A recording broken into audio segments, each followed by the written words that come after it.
Then seventh is said to be Choji Kor Legbar Duba, and that is creating harmony in Sangha. Choji Kor is retinue of Dharma, which simply is Sangha or community. And so, how much effort do you make in bringing harmony in Sangha? How do you relate to the Sangha? Do you relate to it as walk in the door with hellos and walk out the door with goodbyes? Or do you actually feel this is your family? This is where you bring friendship. This is where you bring happiness. This is where you share. This is where you care. This is where you look around. Before coming into a shrine room, do you look around and say, what is needed? What is needed to be done? Before leaving, do you say, can I do something before I leave? In terms of caring, in terms of creating harmony, if there are two people arguing, do you add fuel to that argument and make it worse because it can be a topic of good conversation? And most people, I think in Buddhist communities, this is a very big problem, is that we love controversies and scandals because it makes our coffee taste so much better, isn't it? In otherwise our very boring meditator's life, those little bits of controversies that we have, we enjoy them so much because it's that what brings flavor, we think. But we do not understand how much that hurts others, how much that harms others. Backstabbing somebody else, bad-mouthing somebody else, slandering somebody else, creating misunderstandings between two people, the self-agenda and self-promotion which competes one person against the other person. Those are the different things that ethically a Buddhist meditator should be very careful not to create in one's own life. Therefore, how much harmony can you create within a Sangha? Eighth is Semtun Jukpa. How much effort do you make in developing the ethics of creating friendship between two people? How much time do you spend saying nice thing about this person regarding the other person so that these two people can become good friends? How much do you create an environment where everyone can be good friends with one another? These are simple actions that meditators should cultivate within one's own self. Then, as we said about yesterday, the ninth quality that the text mentions here is joyfulness. How joyful a person are you? And why not? Because joyfulness is there if you are happy for others. Joyfulness is not there if you only think about your own self. That's as simple as that. And therefore, practice being happy at the accomplishments and the happinesses of the others.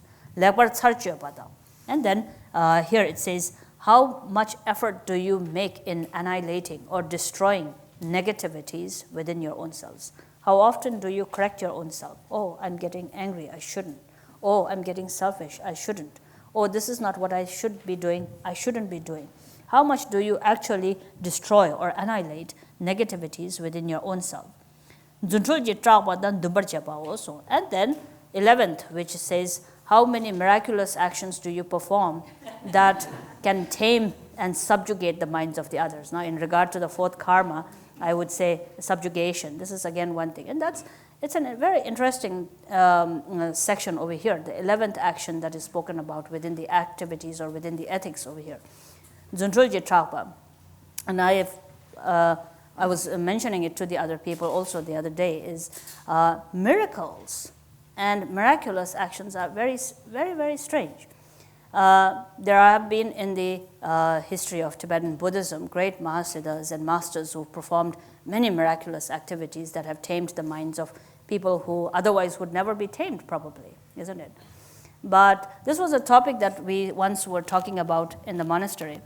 And I remember a group of us who were receiving teachings on Guhai Garba from Rinpoche once asked him about miracles and great masters performing miracles. And Rinpoche said, oh yes, miracles are very easy. Those miracles that one does, those are nothing so fascinating, because if you look at magicians, if you look at David Copperfield, for example, it does all these magic tricks that are very easy. But he said, you know, one of the miracles that are there is that, for example, he said, I have never broken any precept, or I've never broken any samaya.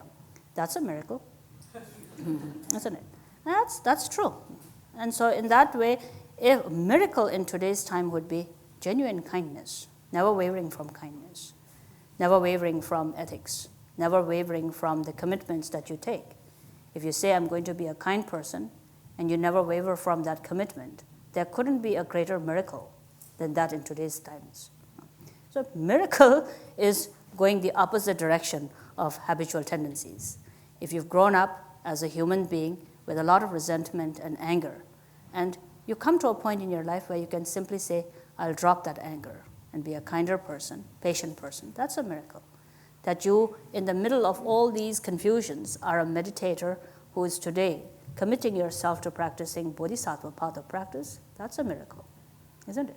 And so miracles must be understood correctly, but a miracle is not a miracle until it benefits somebody else. And so always exert effort. Ethics is exert the effort in creating a miracle so that your family members say, that's a miracle, isn't it? Your Sangha members say, that's a miracle. Sentient beings say, that's a miracle. If you can do that, you would truly be then practicing on the path of ethics. So that is then ethics.